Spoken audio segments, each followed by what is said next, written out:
It started, as these things often do, with a sickening lurch in my gut disguised as simple confusion. It was October 5th, 2024. Clara, my wife of 25 years, had been missing for a week.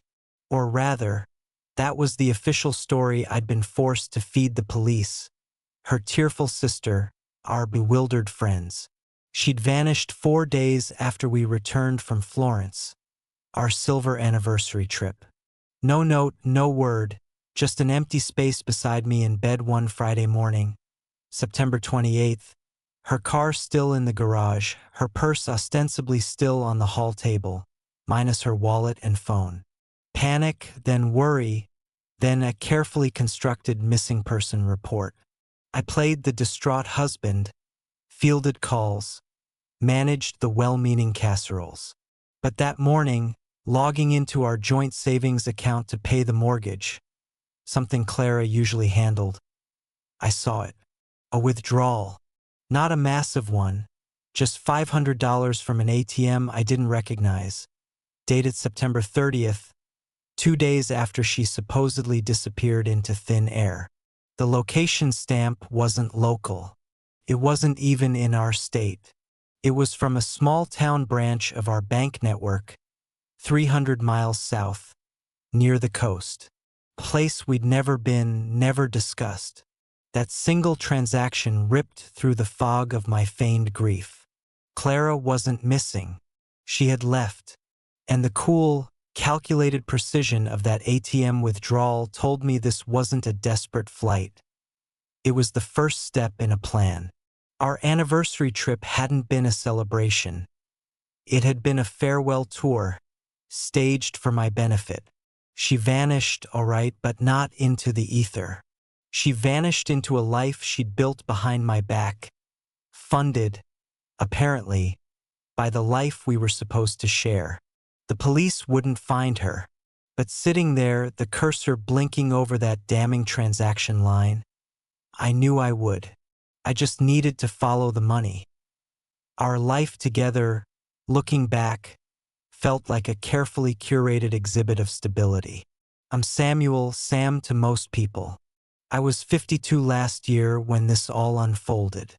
I work as a data analyst, a job that rewards meticulousness and pattern recognition, skills I never imagined I'd turn upon my own marriage. Clara, 4 years my junior, was a freelance graphic designer. We met young, married at 27 and 23 respectively, and built a comfortable existence in a quiet suburban neighborhood. No kids, a decision we drifted into rather than actively made, filling our lives instead with shared hobbies, travel, and a tight circle of friends. I always thought we were happy, or at least content in that familiar way long-term couples often are. I'm not a flashy man. I believe in routine, in reliability. I handled the investments, the long-term financial planning, the house maintenance. Clara managed the day-to-day bills, the social calendar, the aesthetics of our lives. It seemed a fair division. I prided myself on providing a secure base.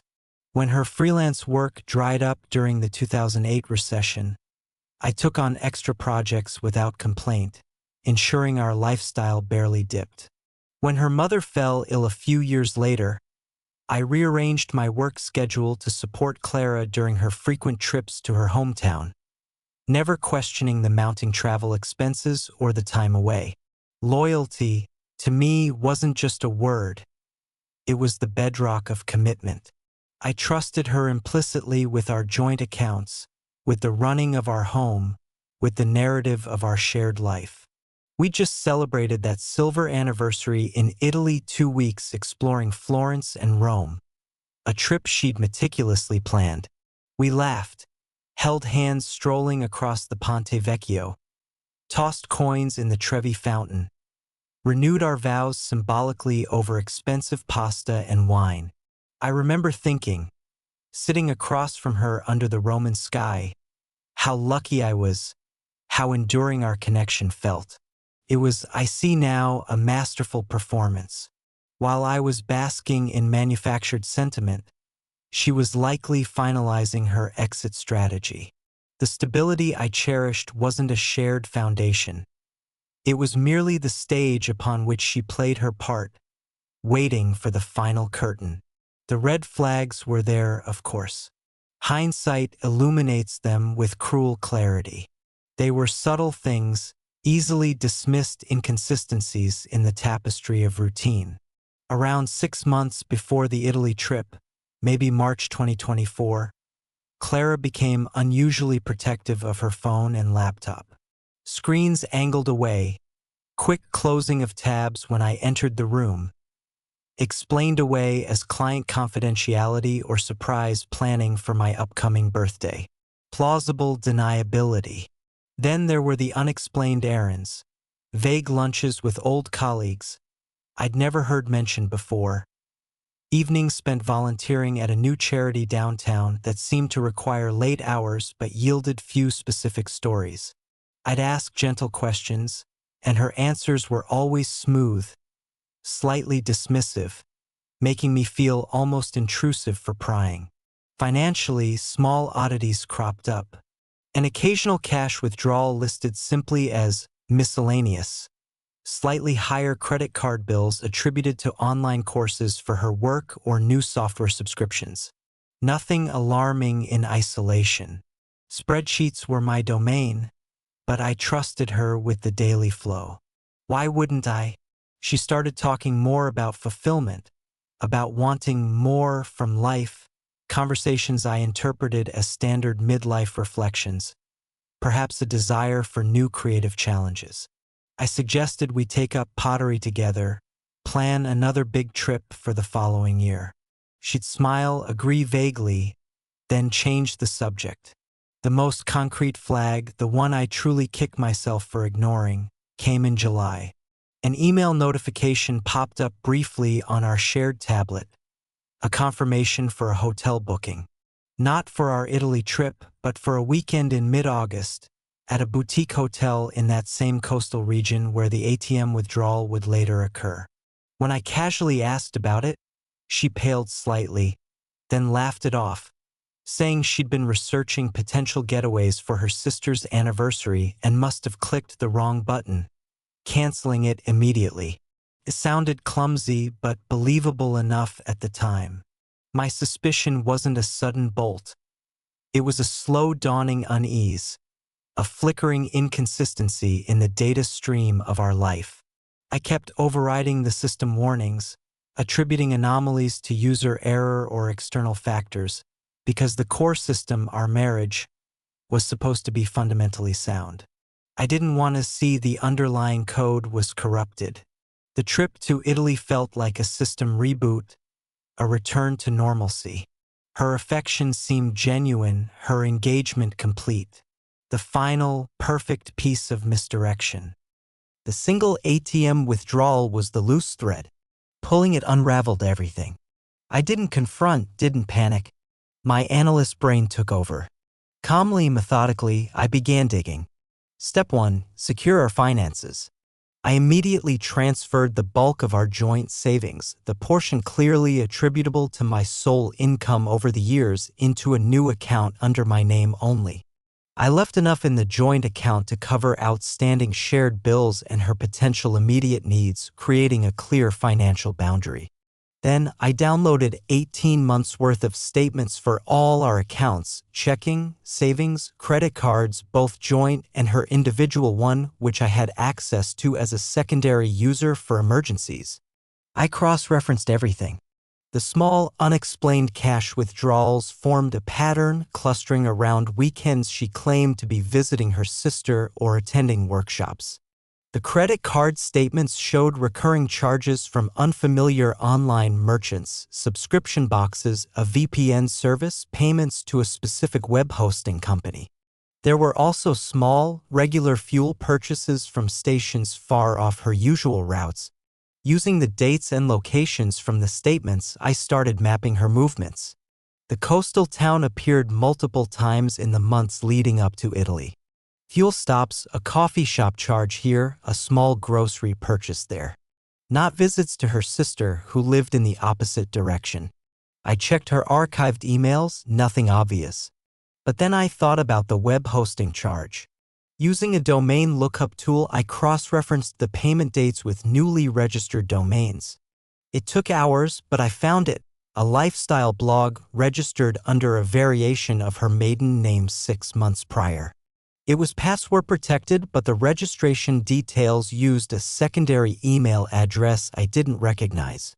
A quick password reset attempt using the forgot password link sent a recovery code, not to her main email, but to that new one. Accessing her cloud drive backups, we had a shared family plan. I searched for drafts, deleted files. And there it was, a draft email on the secondary account dated September 26th, the day after we got back from Italy. Addressed to a Julian, it spoke of finalizing the Florence farewell, the last pieces falling into place, and excitement about their new beginning starting October 1st. It mentioned transferring funds and meeting at the usual spot. Attached was a spreadsheet. Not work. It was a meticulous budget outlining shared assets, estimated values, and notes on liquidation. Our house, my retirement accounts, even sentimental valuables. Then I found the photos buried in a folder synced from her phone just before she left. Pictures not from Italy, but from that coastal town. Clara, smiling, arm in arm with a man I vaguely recognized from an old college photo she kept, Julian Vance. They were standing in front of a small, newly built house, a sold sign prominent in the yard. The closing date on the sign was September 20th while we were still in Rome. The betrayal wasn't just infidelity, it was grand larceny disguised as a midlife crisis.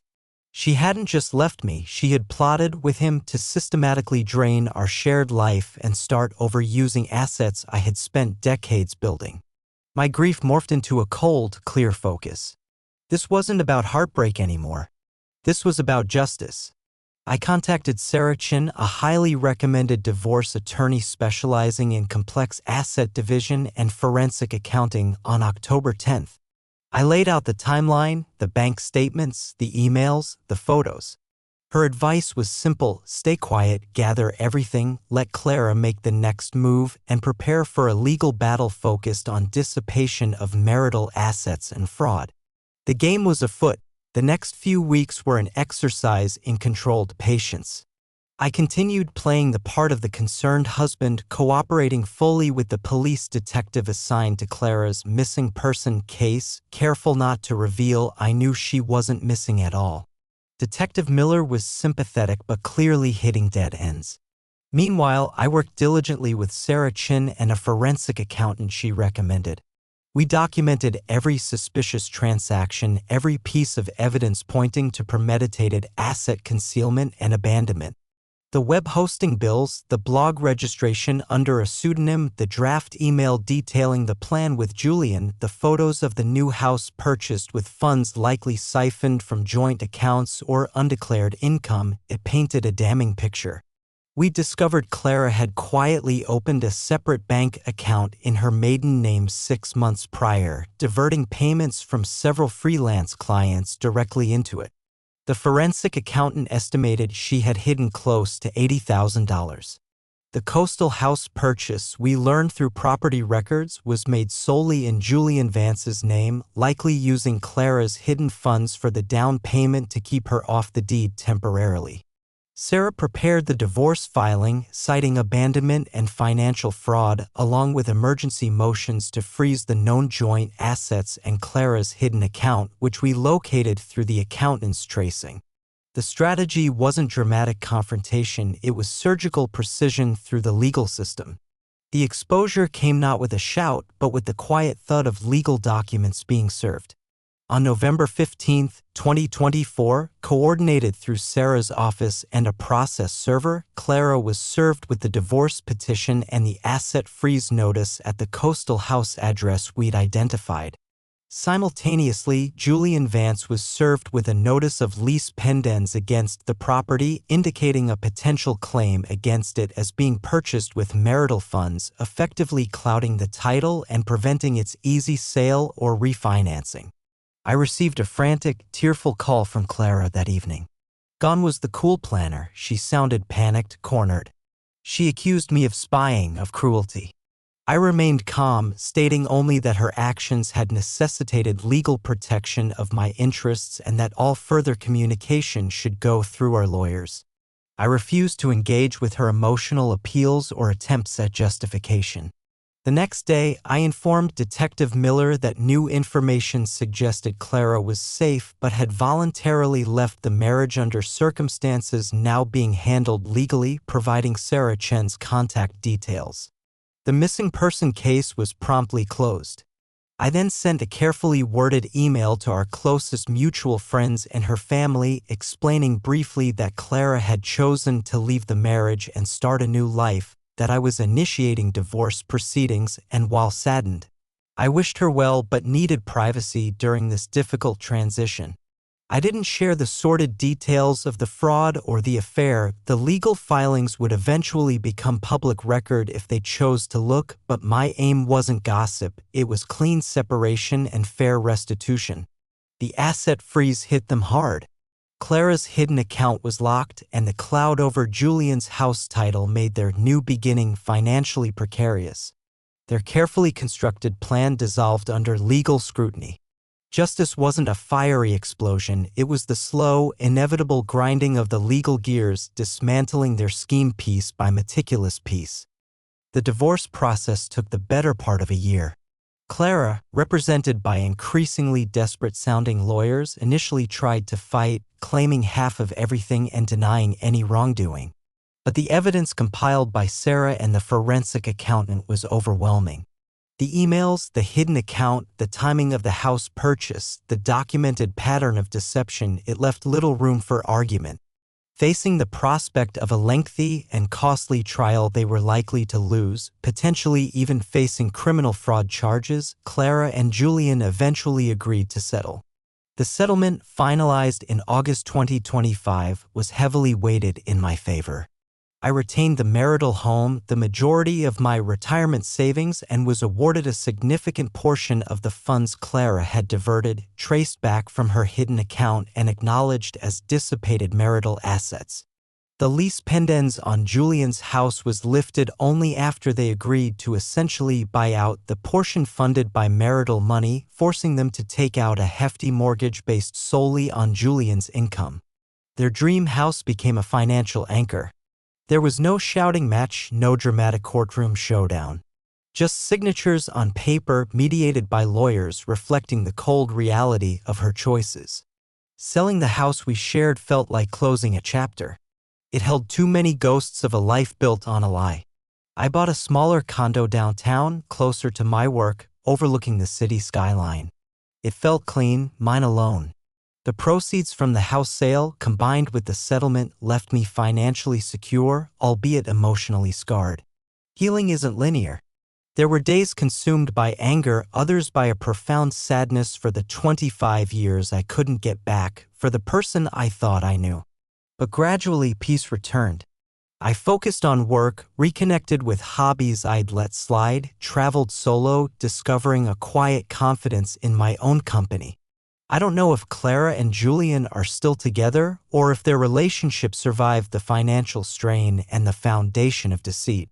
I chose not to track them further. My focus shifted inward toward rebuilding my own sense of trust, primarily in myself, in my ability to navigate betrayal and emerge whole. Looking back now, almost a year after the settlement, the dominant feeling isn't bitterness, but a quiet resilience. The experience forced a brutal, unwanted clarity. It taught me that stability can be an illusion, that trust must be earned continuously, not assumed indefinitely. But it also showed me my own strength, my capacity for methodical action under pressure, and my ability to reclaim my life even after devastating loss. I am Samuel. I am 54 now.